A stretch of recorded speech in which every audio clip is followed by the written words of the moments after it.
Welcome to This Explainer.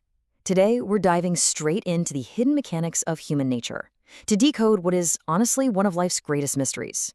We spend an extraordinary amount of our finite time on this earth just chasing goals. We're constantly hunting for that next big milestone, striving for the absolute pinnacle of achievement. But what is it that actually drives us? What is that invisible fuel keeping the human engine running? Well, today we are taking a deep dive into the mind to examine exactly why we do what we do, and perhaps even more importantly, why crossing that finish line so frequently just doesn't feel the way we expect it to. Imagine two athletes. One has won medals, fame, and millions of dollars, yet he feels empty. The other wakes up every morning excited to train, learn, and become better than yesterday. Can money really buy motivation? Today, we'll discover one of psychology's most fascinating answers, the two-factor theory of motivation. Section 1. The mystery of motivation. Why success doesn't always equal satisfaction. Okay, let's dive into this, because human beings spend literally decades of their lives aggressively pursuing success. We study incredibly hard, pulling all-nighters just to secure meaningful careers. We work tirelessly. We sacrifice our weekends and our holidays just to climb the ladder and hit those big targets. Athletes dedicate years, sometimes their entire youth, to this highly disciplined training just in pursuit of sheer physical excellence. Yet despite all of this monumental effort, this massive, fascinating question remains completely unanswered for a lot of people. Why are some highly successful individuals just deeply unhappy, while others experience this profound daily satisfaction despite having way fewer external rewards? Just imagine two professionals standing side by side. On one hand, you've got someone who has reached the proverbial mountaintop, right? They earn an extraordinary salary, they've got the corner office, the prestigious title, the whole shebang. Yet they wake up every single morning with this heavy sense of dread. They're exhausted and completely disconnected from their work. Now, on the other hand, you've got a professional who earns significantly less, but they approach each and every day with boundless enthusiasm, deep curiosity, and this really powerful sense of purpose. What creates this massive, life-altering difference? We naturally tend to assume that human beings are just seeking the absence of unhappiness. Like, if we simply take away your money problems and give you basic security, you'll automatically be happy and driven. But human nature is vastly more complex than that. We are searching for something much, much deeper. Psychology actually offers a really profound and fascinating explanation for this mystery through Frederick Herzberg's two-factor theory of motivation. To truly wrap our heads around this, we need to travel back to the 1950s. Herzberg, who was a clinical psychologist, didn't just want to study motivation in some sterile laboratory. He actually went out into the real world. He conducted these really in-depth interviews with hundreds of engineers and accountants, and he asked them to describe in vivid detail the times they felt exceptionally good about their jobs and the times they felt exceptionally bad. And what he found was absolutely revolutionary at the time. Herzberg proposed that the factors producing dissatisfaction are fundamentally different from the factors producing genuine satisfaction and motivation. Before this, pretty much everyone just assumed satisfaction and dissatisfaction were on opposite ends of the exact same measuring stick. The logic was, if you were dissatisfied, you just needed more of whatever you lacked to become satisfied. But Herzberg realized, no, they're two completely separate psychological axes. Think about it. Human beings do not merely seek the absence of pain or unhappiness. If you remove everything making someone unhappy, you don't magically get a happy person. You just get a neutral, unbothered person. Instead, what we're really after is growth, purpose, achievement, and profoundly meaningful experiences. According to this groundbreaking theory, our motivation is actually split into two incredibly distinct categories. Section 2, Hygiene Factors versus Motivators. Basically, the difference between comfort and drive. So let's break down the practical side of this theory, starting with what Herzberg uniquely labeled hygiene factors. These include things like your base salary, your everyday working conditions, organizational policies, interpersonal relationships with your peers, and fundamental job security. Now, you might be wondering, why use the word hygiene? Well, think about dental hygiene for a second. Brushing your teeth every day is a hygiene factor. It prevents decay, it prevents pain, and it prevents intense dissatisfaction. But simply brushing your teeth doesn't automatically grant you this extraordinary Hollywood-level glowing smile, right? It just keeps things from going terribly wrong. These workplace factors function in the exact same way. They are absolutely crucial because their absence produces intense, undeniable dissatisfaction. If you don't have job security, or if you're stuck working in a toxic environment with an unfair salary, you are going to be miserable. No question. However, and this is the crucial psychological twist here, their presence alone doesn't necessarily create meaningful motivation, passion, or happiness. They're essentially maintenance factors.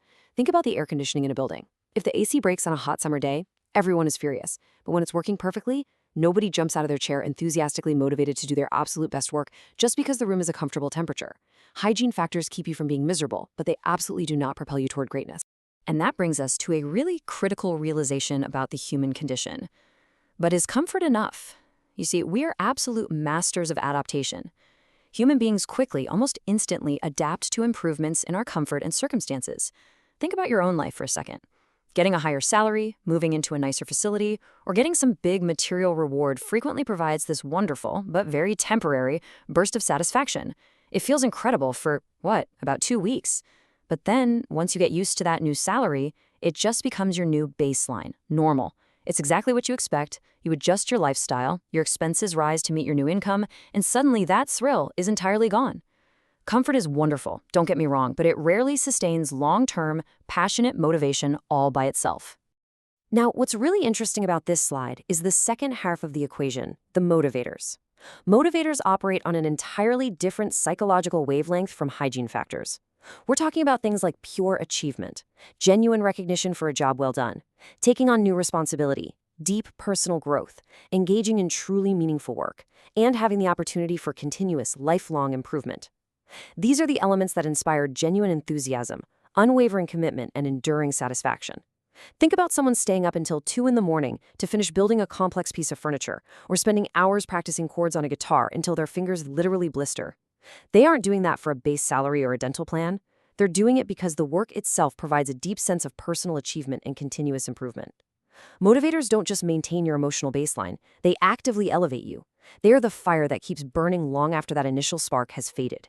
And this brilliantly illustrates the vital, unbreakable dynamic between these two forces. On one side, we have external rewards and comforts, the hygiene factors. Their primary job is preventing unhappiness and providing that baseline, temporary satisfaction we all need just to feel safe and secure. But over on the other side, we have internal drive and passion, the true motivators.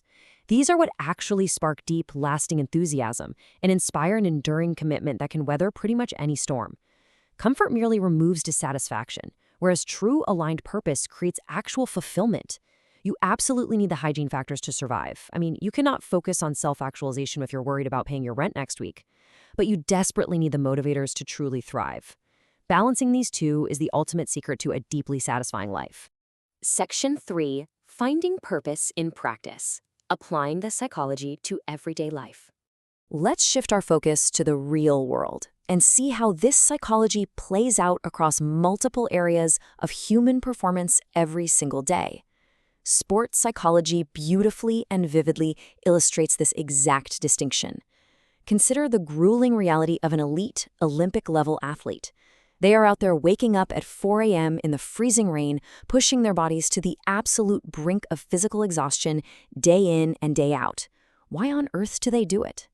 Elite athletes frequently continue competing and pushing their limits long after securing complete financial success.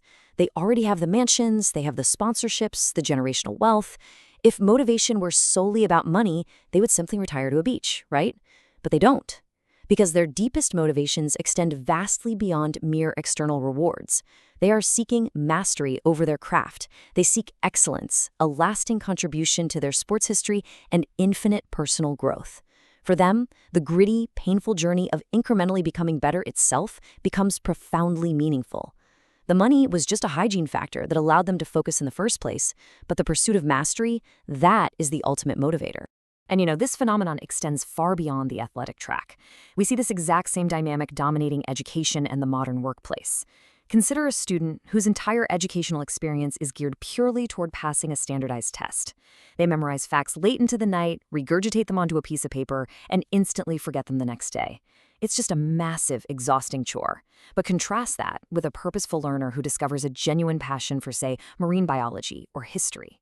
They read outside the syllabus, they ask questions, they enter this state of absolute flow.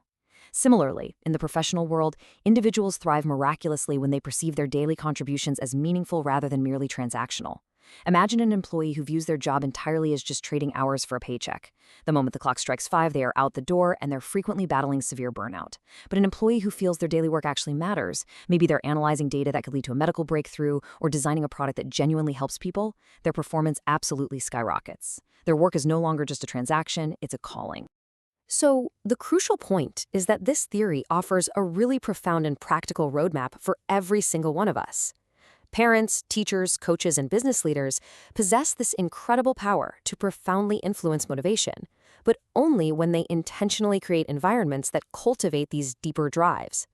We really have to move past this outdated industrial era mindset of relying exclusively upon the carrot and the stick. External rewards and punishments. Yes, absolutely pay people fairly. Ensure the hygiene factors are well taken care of. But if you want to inspire actual greatness in a team, or in your kids, or even in yourself, you have to do way more than just offer a year-end cash bonus. You have to cultivate environments that are rich in actual motivators. Give people autonomy to make decisions. Provide them with real opportunities to master a new difficult skill. Offer them public and private recognition that highlights their specific, unique contributions. Connect their daily, seemingly mundane tasks to a much larger, impactful vision.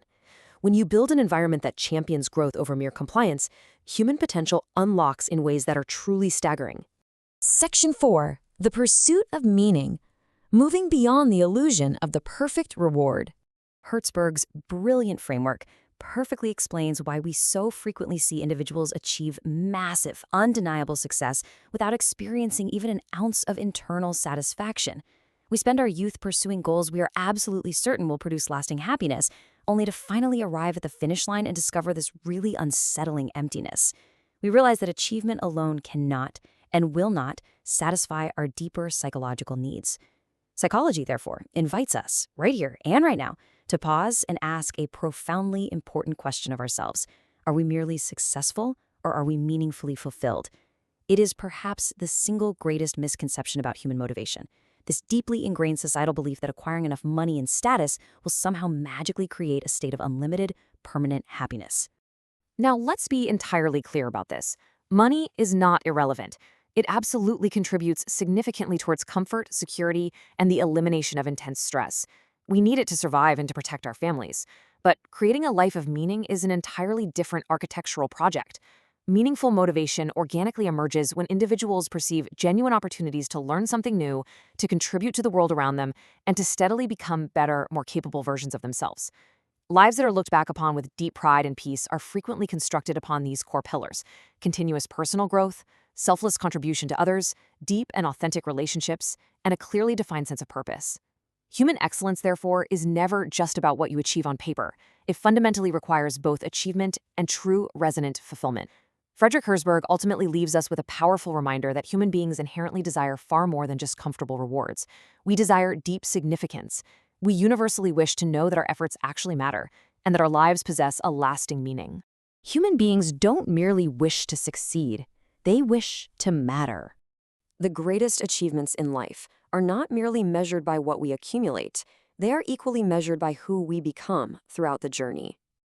Beautiful mind. Understand the mind. Transform your life.